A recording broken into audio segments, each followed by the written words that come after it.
जय हिंद दोस्तों। हमारे पास कक्षा 10वीं का प्रश्न है। सिद्ध कीजिए कि √5 एक अपरिमेय संख्या है।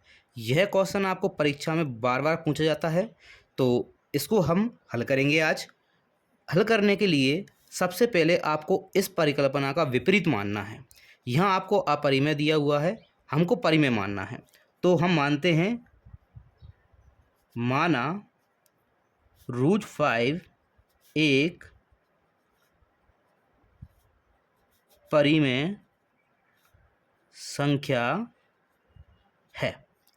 अब ये परिमेय संख्या है, तो परिमेय संख्या जो आपकी रहती है वो P/Q के रूप की रहती है।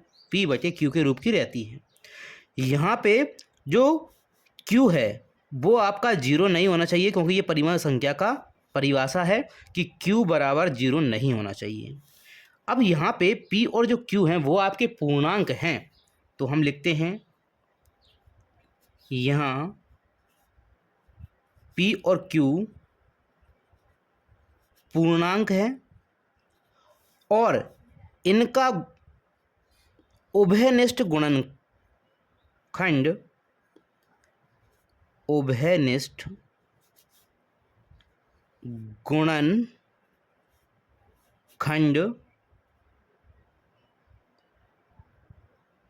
एक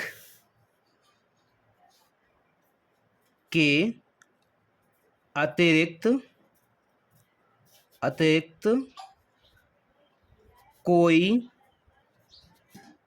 नहीं है।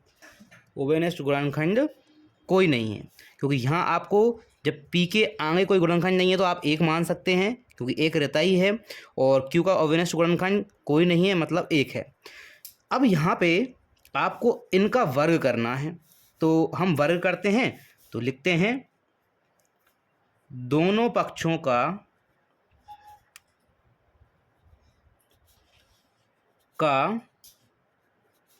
वर्ग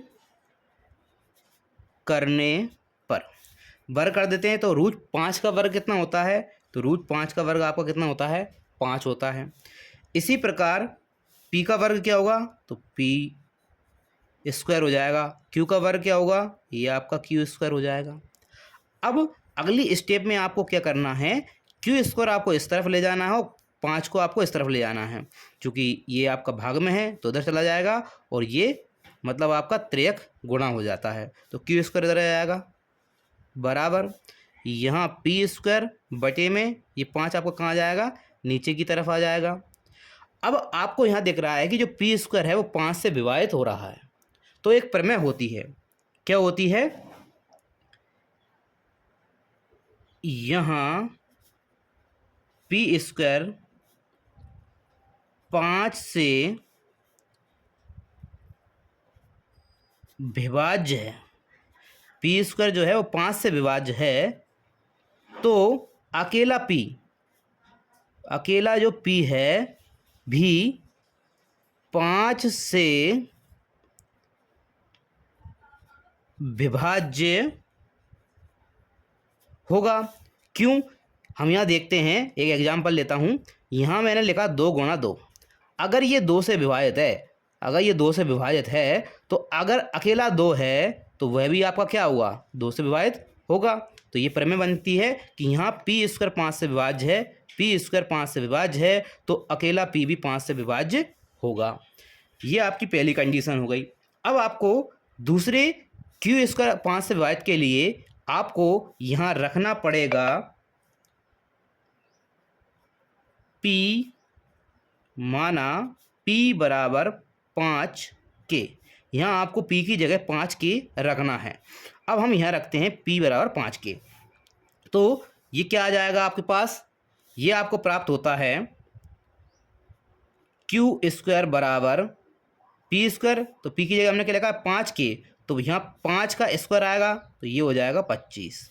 इसी प्रकार K का स्क्वायर आएगा तो ये हो जाएगा K²। 5 बटे में है, 5 से हम 5 काट देते हैं, कितना आएगा? ये 5 आ जाएगा। यहाँ आपकी अगली स्टेप बनेगी, जो 5 है वो Q² के नीचे आ जाएगा, यहाँ K² बचेगा, तो यहाँ हो गया आपका K², यहाँ 5 इसके नीचे आएगा, तो ये हो जाएगा आपका Q² बटे 5। अब आप यहाँ कह सकते हो कि क्यू स्क्वायर 5 से विभाज्य है। वही हम प्रोसेस दोबारा करेंगे। यहाँ क्यू स्क्वायर 5 से विभाज्य है तो क्यू भी जो हमने ऊपर किया था 5 से विभाज्य होगा।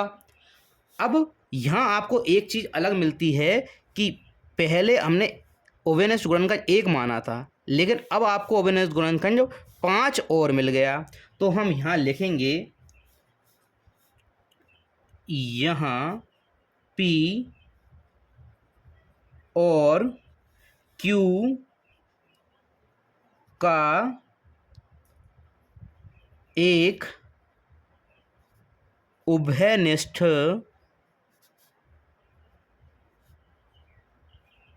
गुणनखंड 5 प्राप्त होता है।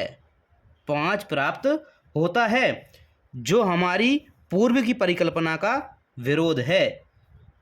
जो पूर्व कल्पना का विरोध है। अब ये विरोध है, अब ये हमने क्या माना था? चूंकि हमारा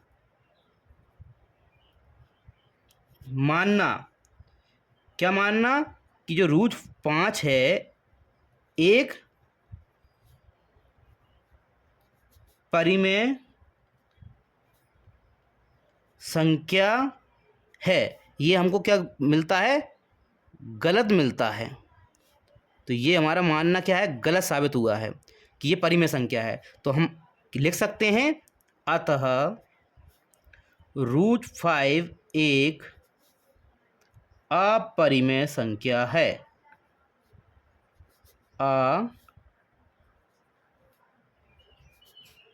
अपरिमेय संख्या है।